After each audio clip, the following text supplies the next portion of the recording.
Shalom, Bapak Ibu Saudara, kita lanjutkan studi kita kristalisasi masih di kitab Mazmur, dan kali ini kita ambil tema nubuat mengenai kerajaan Mesias yang ada di kitab Mazmur ya.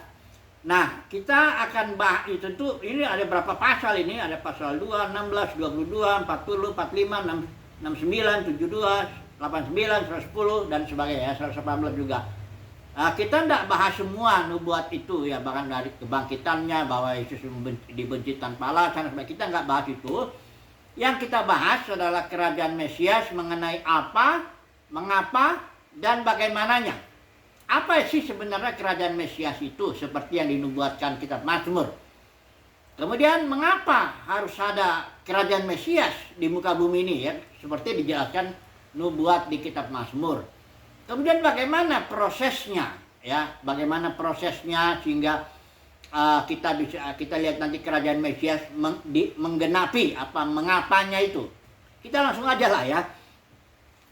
Mengenai apa dulu ya? Apakah sebenarnya kerajaan Mesias itu menurut nubuat kitab Mazmur? Mari kita baca Mazmur 110 ya.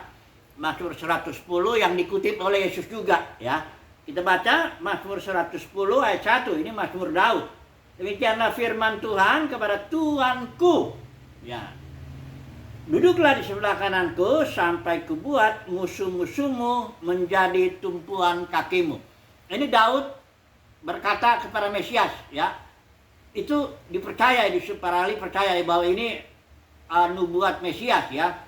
Tapi Daud di sini bilang demikianlah firman Tuhan kepada Tuanku ya. Dia tidak bicara, makanya kita coba dulu lihat bagaimana Yesus itu bertanya. Dalam Matius 22 ayat 41 Yesus tanya nih, ada orang Farisi sedang berkumpul, Yesus bertanya kepada mereka, katanya. Ayat 42 bilang, apakah pendapatmu tentang Mesias? Anak siapakah dia? Kata Yesus tanya sama orang Farisi yang jago-jago Alkitab ini kan. Kata mereka kepadanya langsung anak Daud. Memang betul, karena memang Daud itu dijanjikan ya seorang anak akan memerintah ya, kerajaannya kokoh selama-lamanya dan sebagainya ya. Betul. Tapi Yesus jawab lagi balik ayat 43, katanya kepada mereka, kata Yesus, jika demikian, jika memang Mesias itu anak Daud, bagaimanakah Daud oleh pimpinan roh dapat menyebut dia tuannya? Yang Mazmur tadi kita baca 110 itu ya. Ketika ia berkata, Tuhan telah berfirman kepada Tuanku ya, duduklah sebelah kananku sampai musuh-musuhmu kutaruh di bawah kakimu. Ini pertanyaan Yesus ini sangat dalam ya sebenarnya ya. Tapi orang Farisi juga bisa jawab. Karena orang Farisi dari Taurat hanya berpikir kerajaan Mesias itu, anak Daud itu akan sama dengan kerajaan Daud. Jasmani, musuh-musuh jasmani yang dilawan, ada istananya, ada bait suci jasmani, pokoknya serba yang jasmani lah. Memang benar kerajaan Daud itu adalah kerajaan yang jasmani ya, di bumi ini ditegakkan di Israel sana ya. Nah, tapi Mesias itu kerajaannya dalam dimensi yang lebih tinggi. Yesus bilang kepada Pilatus, kerajaanku nggak dari sini, artinya bukan dari dimensi bumi, atau kalau ilmuwan bilang dimensi ruang dan waktu, bukan. Jadi makanya Daud menyebut tuannya. Tuhan telah berfirman kepada Tuanku ya, duduk sebelah kananku sampai kubuat musuh-musuhmu takluk kepadamu. Jadi dimensi kerajaan Mesias itu adalah dimensi sorgawi. Itu yang biasa kita sebut kerajaan sorga. Itu adalah kerajaan Mesias dalam dimensi sorgawi. Ya, Yesus bilang kerajaanku nggak dari sini. Tapi aku datang ke bumi ini untuk menegakkan kerajaanku di bumi. Kepada Pilatus dia bilang. Kan Pilatus tanya, jadi engkau raja? Oh iya, untuk itu aku lahir, untuk itu aku ada di sini. Karena aku raja, aku akan hadirkan kerajaan Mesias, kerajaanku yang dalam dimensi surgawi itu masuk ke dalam dimensi bumi. Karena Daud juga sebagai simbol kerajaannya kan di bumi. Ya. Jadi pertanyaan mengapa, apa itu kerajaan Mesias? Jawabnya kerajaan Mesias adalah kerajaan dalam dimensi surgawi. Tapi akan turun ke dalam dimensi bumi ini. Gitu loh ya. Itu satu dulu ya. Berikut yang kedua. Mengapa harus ada kerajaan Mesias? Mengapa kerajaan Mesias harus dalam dimensi surgawi itu mesti turun ke bumi. Kenapa? Ada apa? Nah, mengapanya ini mari kita baca. Dinubuatkan juga dalam Mazmur 7. Ya, saya baca dulu ya, pakai yang ILTA-nya ada ya. Mazmur 7 ayat yang ke-5 dan ke-7. Ini Mazmurnya saya baca dulu sebentar ya, dengan cepat ya. Siapakah manusia sehingga engkau mengingatnya, dan anak manusia sehingga engkau memerhatikannya, dan engkau telah membuatnya hampir sama dengan Elohim, dan telah memahkotainya dengan kemuliaan dan kehormatan. Engkau membuatnya berkuasa atas pekerjaan tanganmu, engkau telah menempatkan segala sesuatu di bawah kakinya. Ini nubuat mengenai manusia, seluruh manusia ya. Tapi ini ayat ini dikutip oleh Ibrani, oleh Paulus, ya kita percaya Paulus yang menulis itu. Ibrani pasal 2 dikutip. Dikenakanlah kepada Yesus itu. Tapi harus kita hati-hati bacanya. Jangan langsung bahwa semua ayat itu tertuju untuk Yesus. Bukan. Perhatikan ini ya. Ibrani pasal 2 ayat 6 sampai 7 saya baca dulu ya. Yang nubuat yang mengarah kepada manusia. Seluruh manusia. Bahwa dikatakan seluruh manusia sudah dinubuatkan untuk menjadi takluk ya, berkuasa atas pekerjaan tanganmu. Itu gitu. Bahwa segala sesuatu telah ditaruh di bawah kaki manusia. Karena memang begitu rencana Bapa kan, Kejadian 1 ayat 26 sampai 28 tuh. Baiklah kita menjadikan manusia serupa segambaran kita supaya mereka berkuasa atas seluruh bumi. Memang rencana Bapa di surga dari awal juga fokusnya bumi, supaya manusia itu menaklukkan segala sesuatu. Itu berarti ada musuh kan, ada kerajaan kegelapan, kerajaan iblis, itu harus ditaklukkan. Itulah dia kita lihat. Tapi kita lihat ini Pak ya, sebentar ya. Ayat 6 sampai 7 di Ibrani ya, sampai ayat 8 itu semua hanya kutipan dari Mazmur itu dan diterapkan kepada semua manusia. Walaupun ada terjemahan-terjemahan LAI pakai huruf besar, nya itu. Jadi seolah-olah itu langsung menuju kepada Yesus. Bukan. Ibrani 2 ayat 8, ayat 9 barulah bicara tentang Yesus sebagai Mesias. Kita lihat dulu ya. Baca dulu yang nggak usah kita baca semua tapi ya, paling karena itu sama dengan Mazmur yang tadi kita baca. Ibrani 2 ayat 6. Apakah manusia sehingga engkau mengingatnya, atau anak manusia sehingga engkau memedulikannya? Ayat data sebelumnya itu, sebab bukan bagi para malaikat dia telah menaklukkan dunia. Jadi konteksnya sedang bicara menaklukkan dunia atau bumi ya. Bukan kepada malaikat, tapi kepada manusia. Saya langsung saja ya, engkau telah membuat dia sedikit lebih rendah dan sebagainya. Ayat 8, engkau telah menaklukkan segala sesuatu di bawah kakinya. Kaki manusia, bukan kaki Yesus dulu. Ya, ini masih ayat 6. Terus saya lihat ini ayat 6, ayat 7, ayat 8 bicara semua manusia dulu.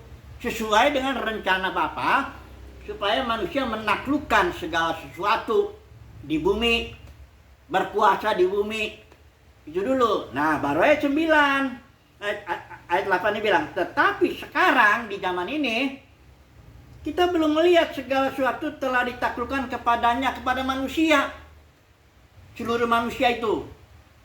Nah, ayat 9 baru bicara, namun kita melihat Yesus. Nah, ini baru bicara Mesias, ayat 9. Dikatakan ya, perhatikan ayat 9. Namun kita melihat Yesus yang dimahkotai kemuliaan dan hormat, setelah dibuat sedikit lebih rendah daripada malaikat, melalui penderitaan kematian, sehingga dalam anugerah Elohim, dia dapat merasakan kematian ganti semua orang, semua manusia.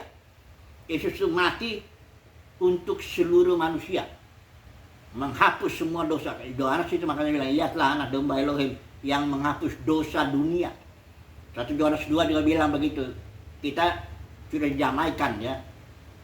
Yesus adalah pendamaian atas dosa kita, bukan dosa kita aja, tapi dosa semua seluruh dunia ya. Nah, jadi pertanyaannya kerajaan Mesias, mengapa harus ada di muka bumi ini kerajaan Mesias? Jawabnya karena memang rencana Bapa atas seluruh manusia itu memang menguasai bumi.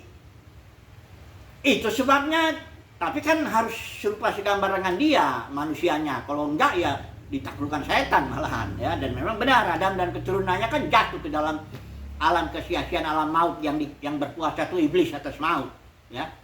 Kerajaan manusia itu sekarang ini ya kerajaan Adam lah ya, katakan begitu ya. Itu di bawah kuasa iblis, kerajaan kegelapan. Nah, Yesus datang untuk menaklukkan itu, supaya kembalilah rencana Bapa itu terjadi kepada seluruh manusia. Yesus datang, gimana caranya?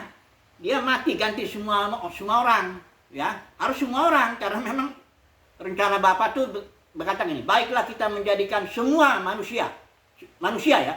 Enggak dibilang, baiklah kita menjadikan sebagian manusia yang serupa segambar dengan kita, nanti sebagian lagi kita lempar aja ke neraka selama-lamanya. Nah, ini doktrin konyol ini ya. Enggak ada begitu. Rencana Bapa itu baiklah kita menjadikan manusia, seluruh manusia, supaya serupa segambar dengan kita dan memerintah dan berkuasa seluruh bumi. Nah, jadi Yesus datang ke dunia ini pertanyaan sekarang masih, mengapa kerajaan Mesias itu perlu ada? Jawabnya karena rencana Bapa sudah begitu, seluruh manusia itu harus menaklukkan bumi ini. Bagaimana cara Yesus menyelesaikannya? Dia mati dulu di kayu salib ya, ganti seluruh orang. Mati, bangkit, duduk sebelah kanan dia kan, sesuai dengan Mazmur yang 110 tadi. Nanti musuh-musuhnya ditaklukkan. Nanti siapa yang menaklukkan, nanti kita lihat makanya bagaimana prosesnya ini. Yang ketiga tadi ya. Apa? Karena Mesias sudah tahu kita, dimensi surgawi turun ke bumi.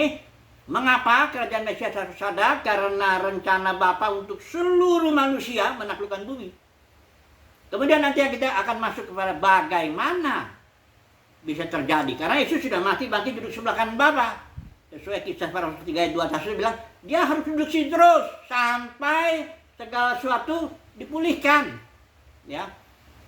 Nah, bagaimana caranya kalau begitu? Proses untuk membuat seluruh manusia jadi memerintah atau berkuasa atas seluruh bumi sebagaimana rencana Bapa semula.